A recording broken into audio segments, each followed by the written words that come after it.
Hola chicas y chicos, ¿cómo están? Vamos a continuar con estas clases de electrocardiograma patológico.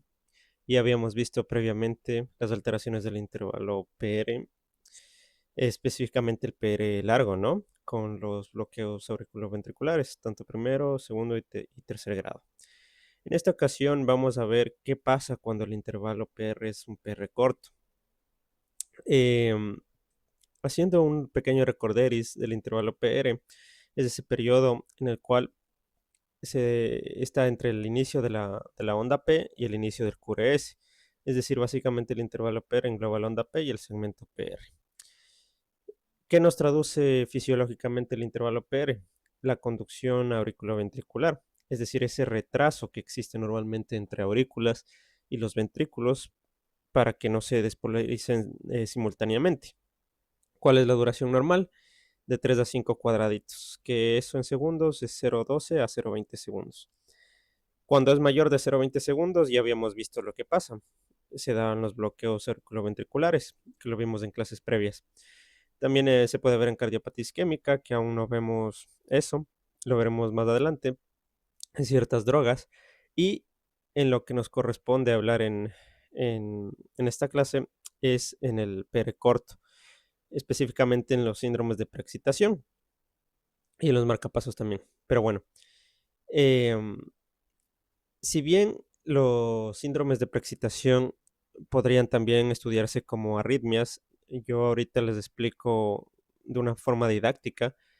Lo estamos viendo ahorita por alteraciones del intervalo pero, ¿ok? Para que sea un poco de una forma más sencilla. Pero cuando veamos arritmias vamos a ver que de todas formas tanto los bloqueos auriculoventriculares como los síndromes de preexcitación que vamos a ver a continuación se, se catalogan también como arritmias. Entonces, ¿qué son estos síndromes de preexcitación? Básicamente son condiciones eléctricas y clínicas que tienen nuestros pacientes en el cual consta de una vía accesoria de conducción eléctrica, es decir, una vía extra por la cual pasará el impulso nervioso, que previamente no debería haber aquí, esta vía accesoria.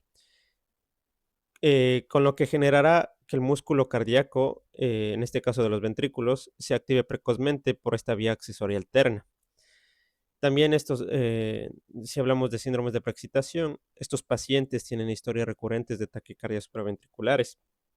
Entonces, ¿qué es una vía accesoria? Básicamente es un remanente de tejido de conexión atrioventricular, es decir, es una conexión anómala entre las aurículas y los ventrículos, que generalmente, bueno, mejor dicho, se da ya desde el nacimiento. eh, Todo lo que es la formación del corazón y sistema cardiovascular, lo tenemos aquí mismo en la primera clase del canal.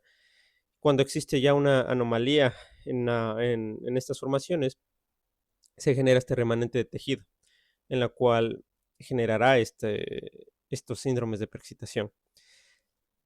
Que tenemos dos grandes síndromes, el síndrome de Wall-Parkinson-White y el síndrome de Long-Gannon-Levine. Si bien en la literatura ustedes van a ver que a todo le mencionan síndrome de Wall-Parkinson-White o síndrome de Long-Gannon-Levine, lo correcto es mencionar que son patrones. ¿Por qué? Porque, bueno, un síndrome es un conjunto de signos y síntomas. Entonces, si es que nosotros tenemos, digamos, un paciente con criterios de Ward Parkinson White electrocardiográficos que ya vamos a ver más adelante cuáles son, pero no tiene clínica, ese paciente no tiene un síndrome de Wall Parkinson White, ese paciente tiene un patrón de Wall Parkinson White, ¿ok? Porque no es lo mismo, como les digo, eh, el síndrome solo se llamará síndrome cuando se acompaña del patrón electrocardiográfico más taquicardias asociadas, es decir, cuando el paciente ya tiene clínica, ¿ok? Entonces, vamos a ver en esta clase de hoy el patrón de Wall-Parkinson-White. Vamos a ver un poco de historia, que en el año 1893, ya hace muchísimos años, el doctor Kent determina conexiones auriculoventriculares anómalas entre las aurículas y el ventrículo. Miren aquí cómo este A se llama As de Kent, pero aún no es en este año. Entonces, en el año 1930, los doctores, miren, Louis Wolff, John Parkinson y Paul White, justamente los nombres que dan el nombre a este patrón, a este síndrome, Wall-Parkinson-White asocian que existe esta conexión anómala, o sea, que este previamente determinado por el doctor Kent genera clínica en pacientes con la vía accesoria. Y en el año 33, Wolfert y Wood designaron finalmente que este haz anómalo se llamará haz de Kent.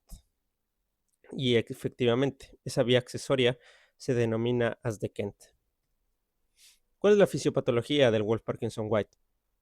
Es una anormalidad cardíaca congénita en el cual existe una vía accesoria que une directamente las aurículas con los ventrículos.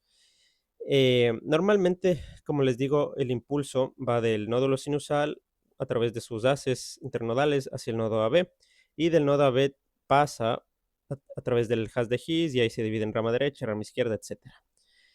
Y existe un tejido de la unión auriculoventricular que lo habíamos visto igualmente en anatomía, todo lo que respecta al anillo fibroso, las válvulas, es un aislante eléctrico para que justamente no pase este impulso eléctrico de aurículas a ventrículos de una manera rápida. Entonces, eh, la función de este nódulo auriculoventricular, recuerden que es que existe un retraso fisiológico para que las aurículas se despolaricen antes que los ventrículos, porque si es que se llegan a despolarizar igual, pues los ventrículos no se llenarían de sangre y no tendrían que expulsar. ¿Ok? Entonces, este retraso fisiológico en el nodo AB, nosotros en el electrocardiograma es lo que le vemos como el intervalo PR.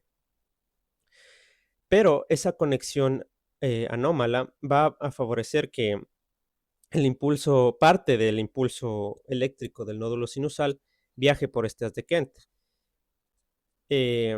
Imagínense si digamos el nodo AB como, bueno, una carretera, ¿no? Que está congestionada de carros. Y se abrió una ruta alterna, más pequeña, que va más rápido. Entonces ahí los carros, que en este caso serían los impulsos eléctricos, ¿dónde irán? Pues bueno, alguna parte irán por esta vía alterna, ¿no? Para tratar de ir más rápido, pero también la otra gran parte se irá por la vía normal. Entonces, es por eso que se forma igualmente un QRS. No significa que todo el impulso eléctrico va del nódulo sinusal por el haz de Kent y va a pasar por ahí, sino que una parte irá por ahí. O sea, la primera parte, mejor dicho, para ser exacto. Es por eso que en el electrocardiograma se evidencia como si fuese más ancho el QRS y se forma lo que es la onda delta. La onda delta que básicamente es esa despolarización inicial de los ventrículos por medio del haz de Kent. Entonces, el impulso eléctrico después del retraso normal va a viajar normalmente por el nódulo auriculoventricular, como les mencioné, y va a despolarizar el resto de los ventrículos por medio del haz de His y las fibras de Purkinje. Así entonces va a generarse el QRS, que es relativamente normal, pero ensanchado. Aquí muy entre comillas lo de ensanchado, porque más que ensanchado da una apariencia que estuviese así ensanchado, pero es más por la onda delta, ¿ok? ¿Cuáles son los criterios electrocardiográficos de un patrón de Wolff-Parkinson-White? Se conoce también como triada de Wolff-Parkinson-White. Primero, que el intervalo PR sea corto, lo que habíamos visto. Si es que existe una vía accesoria, pasará parte de ese impulso eléctrico hacia los ventrículos y por tanto se despolarizará un poco más rápido de lo normal. Entonces, la duración del PR ya no va a ser de 0,12 segundos o 0,20, sino va a ser menor de esto. Entonces, el intervalo PR será corto. El otro criterio es que sea un QRS ensanchado, como les digo, entre comillas, por lo que da esta apariencia que estuviese ensanchado. Miren cómo es el QRS normal y aquí un QRS ensanchado con la onda delta, o sea, por consecuencia de esa onda delta. Y el otro criterio es que haya alteraciones secundarias de la repolarización ventricular, como ondas T invertidas. Aquí tenemos otro ejemplo, miren, un PR corto y cómo se evidencia la onda delta. Aquí da esa apariencia como si fuese un conito el QRS, como si estuviese ensanchado. Ok, entonces, ¿qué es el síndrome ya de Wolff-Parkinson-White? Como les había mencionado, el síndrome es un conjunto de signos y síntomas. La vía accesoria, este haz de Kent, va a favorecer una aparición de arritmias. Eh, ¿Cuál es la más común en el Wolff-Parkinson-White? Son las taquicardias paroxísticas por entrada. Si bien esto aún no lo vemos, eso lo veremos cuando veamos arritmias, esta es la arritmia más frecuentemente asociada en el Wolff-Parkinson-White. ¿Y por qué se debe? Se debe porque se establece estos circuitos eléctricos anómalos entre lo que es el sistema de conducción normal y la vía accesoria, que por eso se llama de reentrada. Entonces así los pacientes sentirán palpitaciones que a veces inician y terminan de una forma brusca. Entonces, el síndrome de Wolff-Parkinson-White es lo que es la triada del Wolff-Parkinson-White en el electrocardiograma, más una historia de taquicardias. Ahí estaríamos hablando de un síndrome de Wolff-Parkinson-White. Si es que no, si es que solo esto, sería un patrón de Wolff-Parkinson-White. ¿Ok? Como les mencioné, la arritmia más frecuente es la taquicardia paroxística supraventricular. Existen dos formas. eh, Vamos a mencionarlas aquí rápidamente. No, no es una clase como tal de taquicardias, porque eso lo vamos a ver cada una en lo que es las clases de arritmias. Pero bueno, el 95% de las taquicardias paroxísticas supraventricular es la forma ortodrómica. ¿Qué quiere decir esto? Que el impulso va a bajar por el nodo auriculoventricular y regresará por la vía accesoria, por el haz de Kent. Y el 5% corresponde a la antidrómica, que es lo contrario, es decir, va a bajar por la vía accesoria y va a regresar por el nódulo auriculoventricular.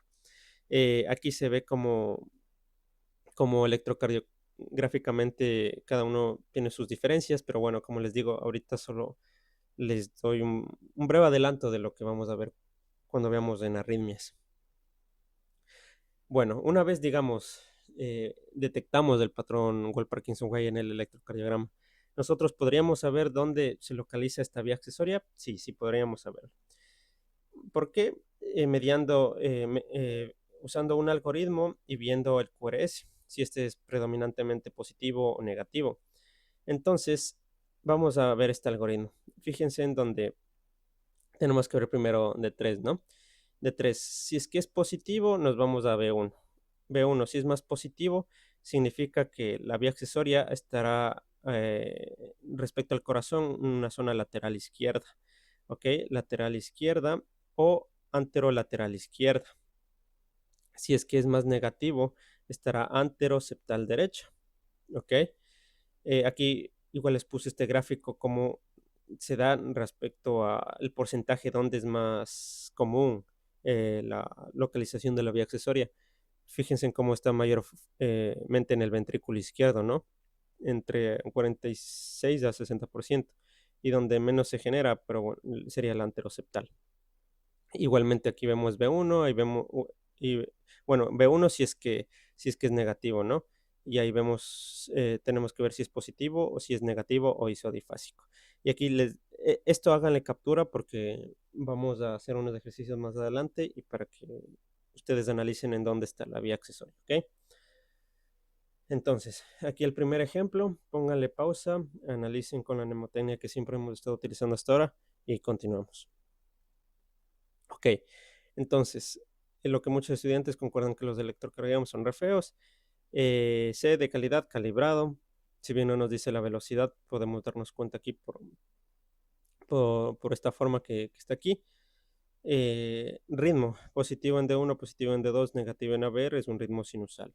La frecuencia, hay un 26 cuadritos aquí entre R y R, 1500 por 26, 57 latidos por minuto. Y ya ligeramente bradicárdico este paciente, ¿no? Eh, em, Ahí tenemos también el eje. ¿Dónde estará el eje? Estará desviado hacia la izquierda. Positivo en D1 y ABF negativo estaría desviado hacia la izquierda. Si lo hacemos por lo del más isodifásico, sería menos 60 grados. Eh, de ahí con respecto a las ondas, la onda P, 0.06 segundos de duración, un voltaje de un cuadrito en D2. QRS, una duración de 0.14 segundos. Vemos la onda delta como tal en D2, como tal, pero si bien está aquí el QRS predominantemente negativo, ¿no?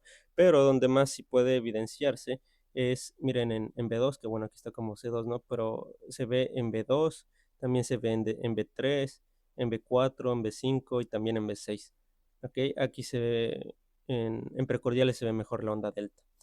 También podemos ver en este paciente que nos llama la atención, fíjense en eje desviado a la izquierda, entonces, ¿qué teníamos ver cuando teníamos los ejes desviados tanto a izquierda como derecha? Si es que existe criterios de bloqueo de mi bloqueo fascicular, ¿no? Eh, entonces vemos la morfología QR en D1, QR en D1 y en ABL también. Entonces, por eso está entre paréntesis, bloqueo del fascículo anterior de la rama izquierda de la haz de His.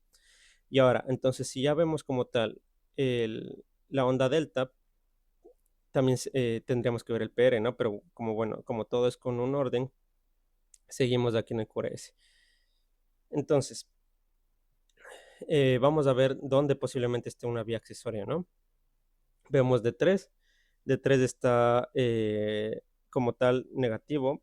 Entonces, lo siguiente después de eso, que es ver B1. B1 está igualmente predominantemente eh, a ver, D3 como tal, D3 es negativo, ¿no es cierto? Entonces tenemos que ir después a ver B1. B1 es más negativo y después vemos B2. B2 que es más positivo, por lo que la vía accesoria como tal estará en lateral derecha o posteroseptal derecha de este paciente, ¿ok? Después vamos a la onda T porque tenemos que seguir un orden al ver un electrocardiograma. Es negativo en ABR, pero también es negativo pero es positivo en B1. Y recuerden que la onda T siempre tiene que ser negativa en ABR y en B1. De ahí en todas las demás tiene que ser positiva. La duración es de 0,28 segundos con 3,5 milímetros de voltaje en el plano frontal. 0,24 segundos con 6 milímetros de voltaje en el plano de las precordiales. La S de segmentos de intervalos. Finalmente, el intervalo PR. Ya habíamos visto una onda delta, ¿no? Entonces ahora sí corroboramos. PR sí es un PR corto, que tiene 2 cuadritos apenas. Es un PR corto. Lo que ya con eso ya teníamos un paciente con PR corto, con la onda delta. Alteraciones inespecíficas de la repolarización. Miren en onda T en B1 como tal. Entonces estaríamos con un patrón de Wolff-Parkinson-White, un patrón. Segmento PR, difícil valoración, por lo que es muy corto, 0,2 segundos aproximadamente. El segmento CT, un aparente supradesnivel en B2, en B3 y en B4, con una duración de 0,6 segundos de duración, pero bueno, esto también, el ST también tiene que ver con la repolarización ventricular, ¿no? Y como no necesariamente tiene que ser cardiopatía isquémica. Entonces, este paciente tiene un patrón de Wolff-Parkinson-White, a menos que tenga ya clínica como tal de taquicardias, de ahí ya sería un síndrome. Y el intervalo QT corregido de este paciente salió de 0,43 segundos. Otro aquí ejemplo, aquí ya está con el gráfico, este algoritmo para determinar dónde está la vía accesoria. Póngale pausa y continuamos. Entonces, C calibrado, tiene un ritmo sinusual, positivo en D1, positivo en D2, negativo en ABR, una frecuencia de 88 latidos por minuto, regular. El eje de este paciente positivo en D1 y positivo en ABF, ya vemos que está normal. Pero si es que nos vamos del macizo difásico, sería ABL, perpendicular de este es D2, un D2 positivo, da más 60 grados. Ondas, onda P, 0,6 segundos de duración, voltaje de 1,5 milímetros, nada que llame la atención. El QRS, duración de 0,10 segundos de duración. Se ve una onda delta como tal aquí en D2. Miren cómo aquí está. También se puede ver en B1, en B2, en B3, en B4, en B5 y en B6. Ahora entonces vemos dónde estaría la vía accesoria. Vamos a D3. D3 es más positivo. Como es más positivo, vamos a B1. B1 es más positivo. Entonces estaría la vía en lateral inferior o, perdón, lateral izquierda o anterolateral izquierda, la vía accesoria. Vamos a la onda T, es negativa en ABR y en B1, que como tiene que ser, aunque bueno, aquí en B1 vemos que está casi isodifásico, pero sí se puede ver que tiene un predominio negativo. Una duración de 0,24 segundos con un voltaje de 5 milímetros en el plano frontal y duración de 0,24 segundos con 6 milímetros de voltaje en precordiales. Los segmentos de intervalos, vemos que el intervalo PER efectivamente es un intervalo PER corto de 0,08 segundos de duración. Es un intervalo PER corto porque es menor de 0,12. El segmento PER es de difícil valoración, por esto mismo por lo que es demasiado corto. El segmento CT no aparente superaba infradesnivel con una duración de 0,12 segundos. Y el intervalo QT corregido de este paciente es de 0,39 segundos. Nuevamente un paciente con patrón de Wolff-Parkinson-White. Vamos a ver este último ejemplo. Pónganle pausa y continuamos con el análisis. Entonces, C de calidad calibrado. Aquí sí nos está diciendo la velocidad que va, 25 milímetros por segundo. Un ritmo sinusal. Una frecuencia de 68 latidos por minuto, 1500 para 22 cuadritos, regular. Es un eje normal. Aquí, bueno, está difícil aquí determinar si es positivo o negativo. Y justamente el más perpendicular sería D1. Y el D1, vamos a BF positivo es 90 grados. Entonces, bueno, estaría un eje normal, ¿no? Vamos a la onda P, nada que llame la atención, 0,6 segundos de duración con un voltaje de 1 milímetro. El QRS, duración de 0,12 segundos de duración, ya yéndose al límite, ¿no? La onda delta como tal que se ve en D2, se ve claramente aquí. También se ve aquí, vean, en B1, en B2, en B3, en B4, en B5 y un poquito en B6. Entonces vemos ahí dónde estará la vía accesoria. Vamos a D3, D3 positivo. Si D3 es positivo, ¿qué tenemos que ir a B1? B1 igual positivo. B1 positivo, lo que quiere decir es que estará lateral izquierda o anterolateral izquierda.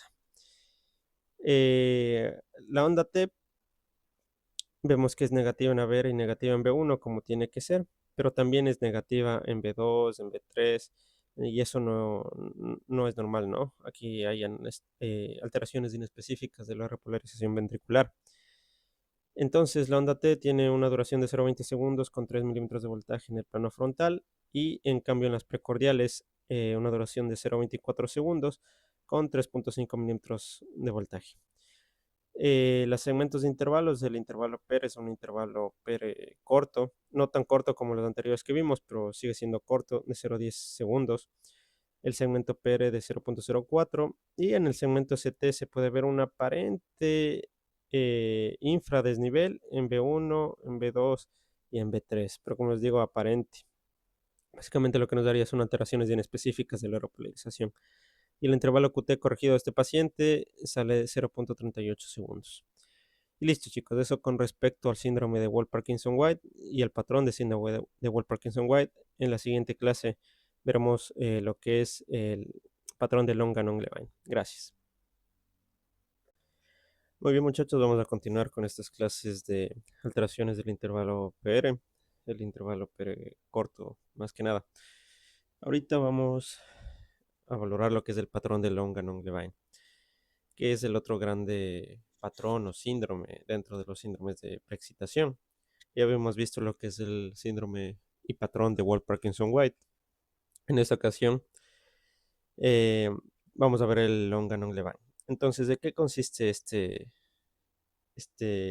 patrón?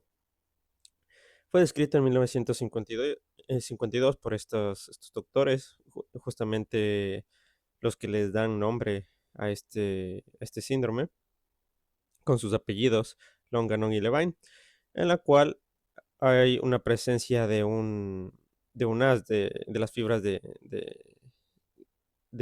James o haz de James, el cual son igualmente un remanente que conectará las aurículas, o sea, bueno, en este caso la aurícula derecha, con el haz de His. Entonces, Fíjense en cómo hay una diferencia con respecto al Wolff Parkinson White, en el cual ahí el hash de Kent, era una conexión directa de la aurícula al ventrículo. Aquí no es una conexión directa hacia el ventrículo, sino más bien hacia el hash de His. Pero en este patrón igualmente el intervalo PR será un intervalo PR corto debido a la presencia de este camino accesorio que evitará el nódulo auriculoventricular, pero diferenciándose del Wolff Parkinson White, aquí el QRS es normal, o sea, aquí no habrá esa onda delta. ¿Por qué? Porque este hash de James no va a despolarizar los ventrículos, solo va a conectarse hacia el hash de His. Y este patrón, igualmente, al igual que el Wolff Parkinson White, se puede asociar con episodios de taquicardia supraventricular, ¿no? Sobre todo fibrilación auricular y flúter auricular.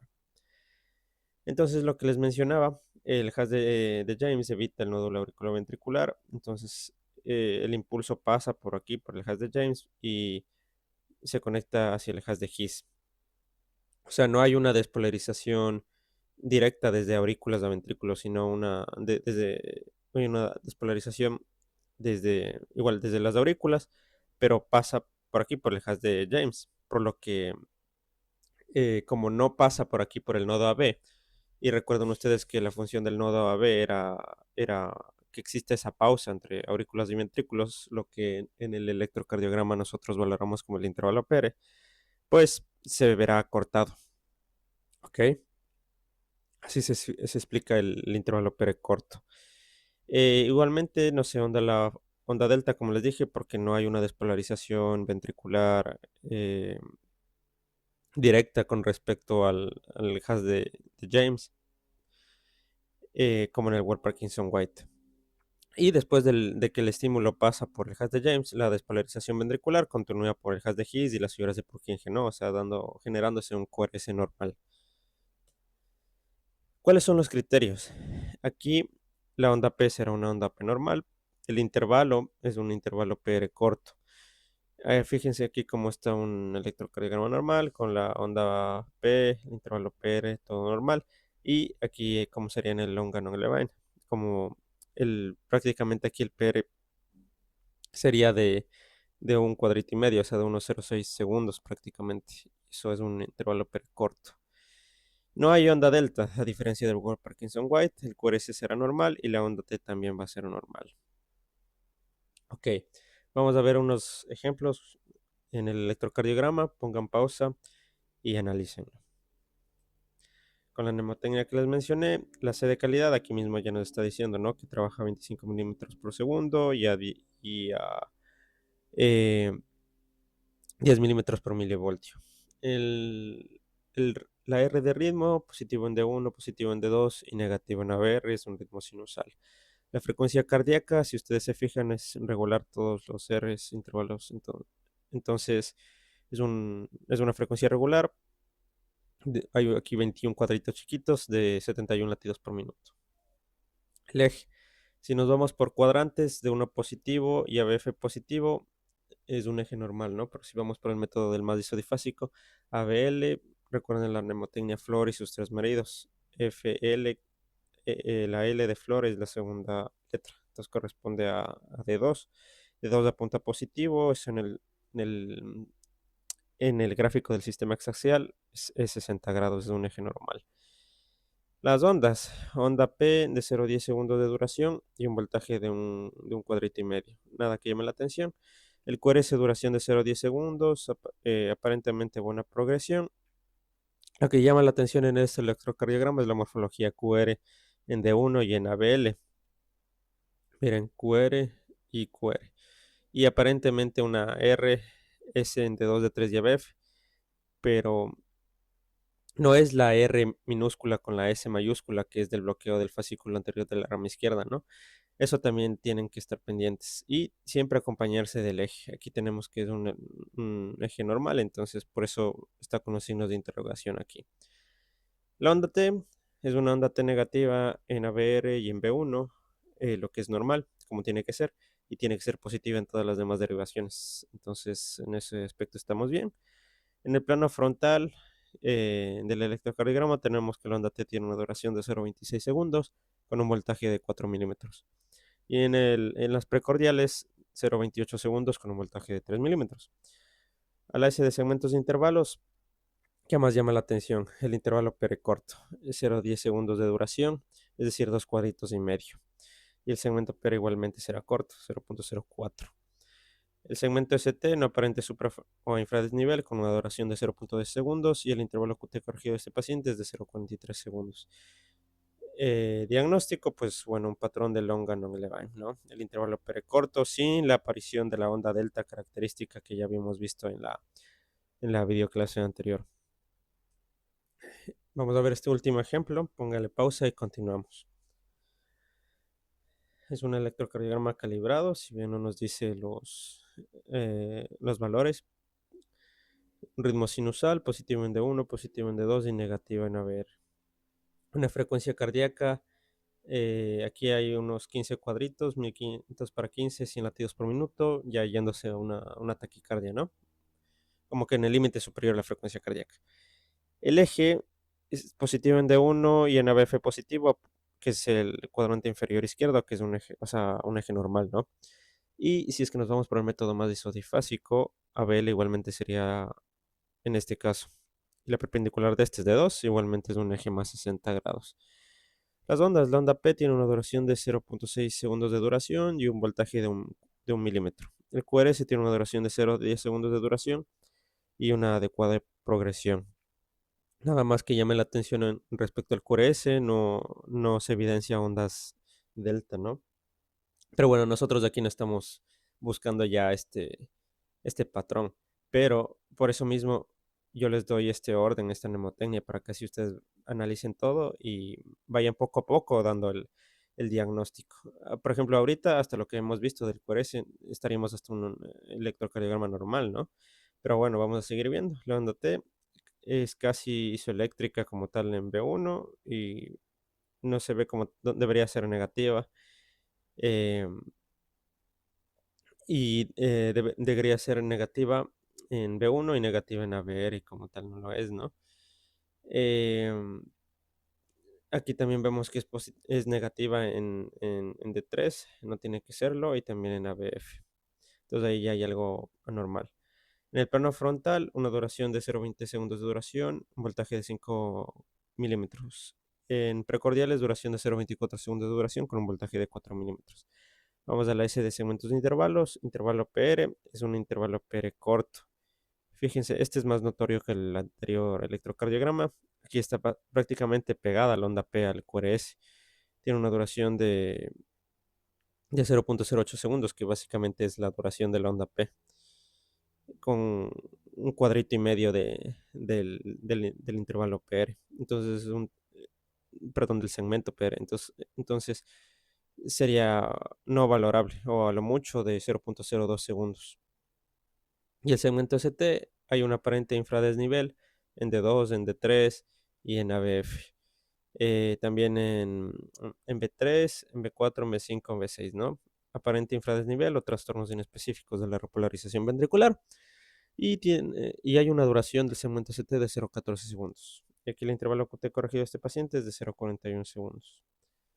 Y listo, muchachos. Aquí tenemos igualmente un patrón de long Canon Levine, un PR corto, una onda delta. Eso con respecto a los síndromes de preexcitación. En la siguiente clase ya vamos a entrar como tal a las arritmias. Si bien lo que ahorita acabamos de ver se podrían considerarse eh, como unas taquiarritmias, según la literatura que ustedes lean, yo lo consideré de una mejor forma estudiar por alteración del intervalo PR.